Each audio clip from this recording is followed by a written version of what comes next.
আপনি কেন এসেছেন? আমি বলবো না বাবা, এখানে আসে সিগারেটের দাম কমানোর জন্য, বাড়ানোর জন্য, বিড়ির দাম কেন এসেছেন?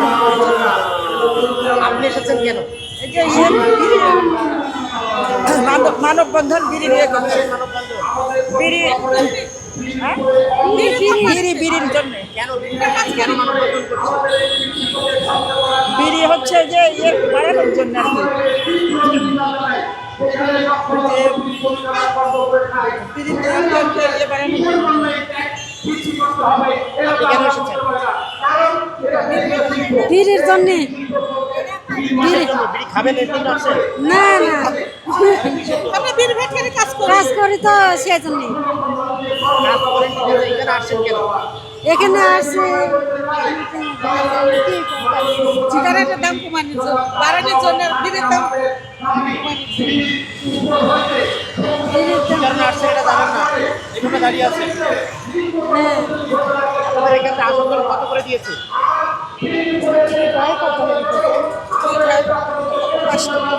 পাঁচ টাকা পাঁচ টাকা 5 টাকা কেন এসেছেন?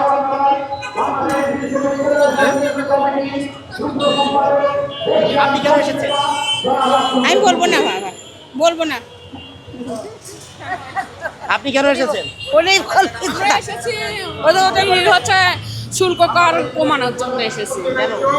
কেন তাছাড়া তো আমাদের কাজ দিবে না। শুল্ক কর বাড়ালে কি ছোট কোম্পানি হোক আর যে কোম্পানি হোক কাজ দিবে না তো। আপনারা এখানে আসছেন, কত করে দিয়েছে আপনাদের? এখানে কোনো টাকা না, আমরা শ্রমিক হিসাবে আসছি, টাকা দিবে কেন? আমরা শ্রমিক না, কাজ করে খাতে সারা বছর কাজ করে খাবো না? একদিন যদি টাকা নেই সারা বছর কি করব বলেন? কত করে বেতন দেয় আপনাদের? আসে অল্পই, ওই এই হিসাবে দেয়, বানালে পরে ওই হিসাবে দেয়। আমরা বিড়ির শিল্প ধ্বংস করা যাবে না, এই কারণে আমরা বিড়ির কাজ করি। আমরা বিড়ির শ্রমিক, কাজ করেন? বিড়ির কাজ করি, বিড়ি তৈরি করি। কোথায়? টাঙ্গাইল, টাঙ্গাইল। কোম্পানির নাম কি? হ্যাঁ, আপনার কোম্পানির নাম কি? আমার কোম্পানির নাম দেওয়ান বিড়ি, দেওয়ান বিড়ি, মেসাল দেওয়ান বিড়ি। কত করে বেতন পান আপনি? আমাকে বেতন বুঝি না, আমরা হলো প্রোডাকশনে। দাম বাড়লে আপনাদের সমস্যা কি? হ্যাঁ? সরকার কর বসাইলে আমাদের ইনকাম কমাবো। আপনি কেন এসেছেন? হ্যাঁ? বিড়ির কাজ করি, এখানে এসেছেন কেন? বিড়ির কাজ করি। ধ্বংস করা যাবে না, ধ্বংস করা যাবে না, ওইটা খাই আমরা। আপনি এসেছেন কেন?